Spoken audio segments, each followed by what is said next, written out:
बिस्मिल्लाहिर्रहमानिर्रहीम। अस्सलाम वालेकुम दोस्तों, आज मैं आपके लिए लेके हाजिर हुई हूँ ऊंचे उड़ने के शौक़ में कितनी लड़कियाँ मुंह के बल गिरती हैं। वो इस कहानी से आपको पता चल जाएगा। सुनहरी धोखा।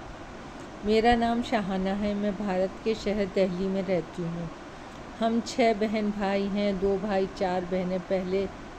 पहल की 3 बेटियां हुई। इसके बाद 2 बेटे और बेटों की काफ़ी अरसे के बाद मेरी पैदाइश हुई। मैं सबसे छोटी होने के बायस काफ़ी लाडली थी। अल्लाह ने काफ़ी खूबसूरती से भी नवाजा था। मेरे बहन भाई मेरे मुकाबले में मामूली शक्ल सूरत के थे। मेरे बाबूजी मस्जिद के इमाम थे। इशा के बाद किसी हिंदू व्यापारी की दुकान पर बैठा करते थे। उनकी दुकान थोक के अनाज की थी, जिससे हमें काफ़ी अनाज मिल जाता था। हम गरीब थे। छोटा सा मकान जिसके 2 कमरे और छोटा सा सहन। इस छोटे से मकान में 8 अफराद गुजारा कर रहे थे। बाबूजी ने जल्दी 3 बेटियों की शादी कर दी तो घर में कुछ खुलासा हो गया। पैर पसार के सोने के लगे। भाई ने मोहल्ले के हिंदू लड़की पसंद कर ली। बाबूजी को ये बात सख्त नागवार गुजरी और भाई की अच्छी तरह धुलाई कर दी, मगर भाई भी बाबूजी की तरह ज़िद्दी था। शादी की रट लगाए रहा। बाबूजी ने तंग आके भाई से कहा, अगर वो लड़की मुसलमान होती है तो मैं तेरा निकाह कर दूंगा। शायद दोनों इसी इंतज़ार में थे। चटमंगनी पटबिया वाला मामला हुआ। भाई फैक्ट्री में काम करता था, जिससे अच्छा गुजर हो रहा था। भाभी चंद माह ठीक रही। इसके बाद दोनों मियाँ बीवी ने रंग दिखाने शुरू कर दिए। अम्मी और बाबूजी इनकी हरकतों से तंग आने लगे। फिर एक दिन घर में ठीक ठाक झगड़ा हुआ। बाबूजी ने साफ साफ कह दिया, अगर इस घर में रहना है तो तरीके से रहो, वरना अपना ठिकाना कहीं और कर लो। भाई शायद यही सुनने का मुंतज़िर था। सुबह होते ही सामान लेके घर से चले गए। अम्मी ने बहुत रोका, मगर टस से मस ना हुए और घर से निकल गए। काफ़ी दिन घर की फ़िज़ा सोगवार रही। इसके बाद अम्मी ने छोटे भाई की शादी अपनी भांजी से कर दी। सांवली सलोनी कबूल सूरत की इकलौती थी। घर के हालात हमसे अच्छे थे।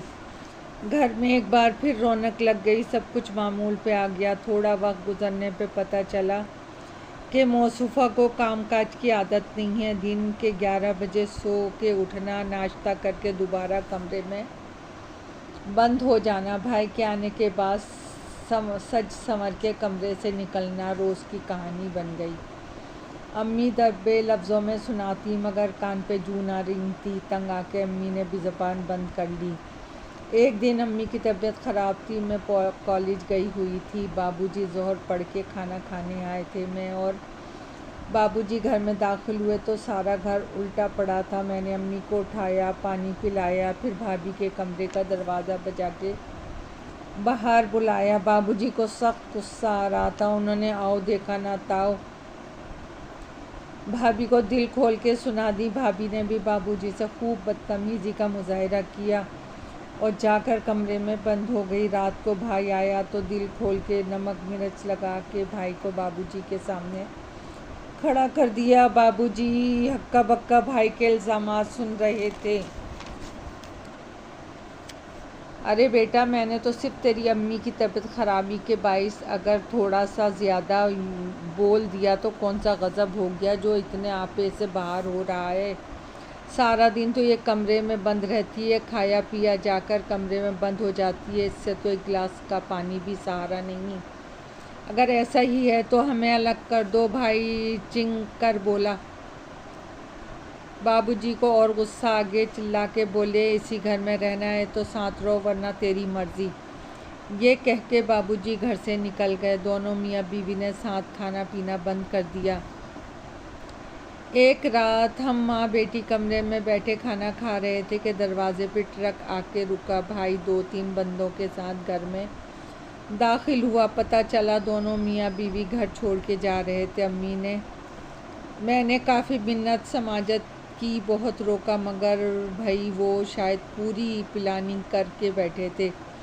फिर भाई अपने ससुराल शिफ्ट हो गया। फिर अकेले रह गए। घर के अखराजात में परेशानी होने लगी। बाबूजी ईशा के बाद अनाज की दुकान पे जाने की ड्यूटी छोड़ चुके थे। ईशा के बाद घर आते, खाना खाते, फिर ऐसे सोते कि सुबह फजर में आँख खुलती। फिर मैंने नौकरी करने की ठान ली।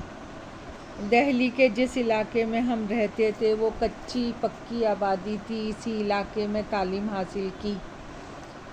मैंने बाबूजी से इजाज़त मांगी और घर के हालात के बारे में बताया, जिससे बाबूजी कुछ नर्म पड़ गए और कहने लगे, बेटी 2-3 दिन ठहर जाओ, मैं जानने वालों से कहता हूँ ताकि तुम्हारी तालीम के मुताबिक नौकरी मिल जाए। 1 हफ्ते बाद बाबूजी ने कहा, कल मेरे साथ चलना। मेरा एक दोस्त से बारिश रावल इसकी कंपनी है, इसमें सेक्रेटरी की ज़रूरत है। मैं खुश हो गई। सुबह उठ के नमाज़ पढ़ी, अच्छा सा सूट निकाला। खूबसूरत तो थी, तैयार होकर और खूबसूरत लगना चाहती थी। हल्का हल्का मेकअप किया और बाबूजी के साथ रवाना हो गई। बारिश रावल एंड सन्स कंपनी का साइन बोर्ड जगमगा रहा था। अंदर दाखिल हुए। बारिश रावल बाबूजी के बचपन के दोस्त थे। बड़ी खुश अखलाक़ी से मिले और मुझे नौकरी पे रख लिया। बेहतरीन माहौल, हर चीज़ आला। मैं तो बहुत ही गंदे इलाके से आई थी, इसलिए माहौल किसी और ही दुनिया का लगता था। बाबूजी चाय पी के रवाना हो गए। बारिश रावल साहब ने फ़ोन पे किसी संजय विक्रम नाम के आदमी को तलब किया। 10 मिनट बाद ही संजय विक्रम सामने खड़ा था, जिसकी शख्सियत देख के मैं मबहूत हो गई। लंबा चौड़ा गुलाबी रंग, घनी घनी मूंछें, वो सीधा मेरे दिल में उतर गया। सर, आपने बुलाया? हाँ संजय विक्रम, ये शाहाना है, इनको सेक्रेटरी की सीट पे बिठा दो। और शाहाना ये इस कंपनी के मैनेजर हैं, आप इनकी निगरानी में काम करेंगी। जी सर। आइए मैडम। मैं उठ के संजय विक्रम के पीछे चल दी। संजय विक्रम के बराबर में मेरा छोटा सा ऑफिस नुमा रूम था, जो मुकम्मल शीशे का बना हुआ था और एसी चल रहा था। मुझे कुर्सी पर बिठा के थोड़ा सा गुरूर आ गया। मैं अपने आप को कुछ समझने लगी। इसी तरह ऑफिस जाते जाते 1 हफ्ता गुजर गया। एक दिन जल्दी ऑफिस से घर आई तो अम्मी को किसी लड़के के साथ बैठा देखा।